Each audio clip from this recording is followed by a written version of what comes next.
কালকে একটা বুকিং আছে রিসোর্টে, তাই আমি বিকেলে চলে আসলাম রিসোর্টে চেক ইন দেওয়ার জন্য। আমি চেক করতেছিলাম কোথায় কোথায় কি সমস্যা আছে। পরে দেখলাম যে সুইমিং পুলের মধ্যে অনেকগুলো ফাতা পড়ছে। আমি ভিতর থেকে নেটটা বের করে ফার্স্টে সুইমিং পুলের উপর পাতাগুলো পরিষ্কার করে নিলাম। তারপর আমি বড় বড় দুইটা গরুর ট্যাবলেট নিয়ে নিলাম সুইমিং পুলে দেওয়ার জন্য। এই ট্যাবলেটটা কিন্তু সকল রোগের প্রতিষেধক, তাই আপনার যদি কোনো রকম অশ্ব, গ্যাস, ওরিস ধরনের কোনো সমস্যা থাকলে আমাকে জানাইন।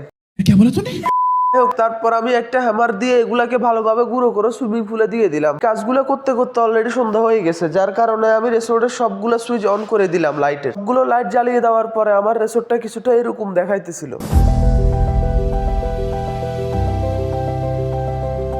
আমি একটা চিজ নিয়ে নিলাম খাওয়ার জন্য। এটা কিন্তু মিষ্টি না, নোনতা। এরই মধ্যে চলে আসলো Barack Obama, Vladimir Putin, Salman খানের নাতি এবং হাবিবুল্লাহ। তারপর আমার কালা বন্ধু সাদা চাড্ডি পরে সুইমিং পুলে নামার জন্য রেডি হয়ে গেল। কপাল খারাপ, আমরা কেউ নামতেছি না বিদে ও নামে নাই। এবার সবার জন্য তেলাপোকা জুস বানানোর পালা। প্রথমে আমি তেলাপোকার পটি ভরা কয়েকটা বস্তা এবং লবণের কয়েকটা বস্তা নিয়ে নিলাম। তারপর নিয়ে নিলাম ফার্মে ট্রেডিং করা মুরগির দুধ। তারপর সবার জন্য পরিমাণ ছাড়াই 3 ডাম পানি চুলার উপরে বসিয়ে দিলাম। ধাপে ধাপে 3 বস্তা লবণ, 4 বস্তা তেলাপোকার পটি এবং 4 ডামের মুরগির দুধ দিয়ে দিলাম। এরপর চাটা ভালোভাবে তৈরি হওয়ার জন্য চায়ের পাতিলটা আমরা ব্রিক ফিলের উপর রেখে 3-4 মণ খেজুর খেয়ে নিলাম। যখন দেখবেন যে আপনার তেলাপোকার শরবতটা ঘোলাটে নর্দমার পানির মতো হয়ে গেছে, তখন আপনি বুঝে নেবেন এইটা খাওয়ার জন্য একদমই অযোগ্য। যাই হোক, তারপর আমাদের তেলাপোকার শরবত গুলা 4-5টা ড্রামের মধ্যে ভর্তি করে নাচতে নাচতে গিলে ফেললাম।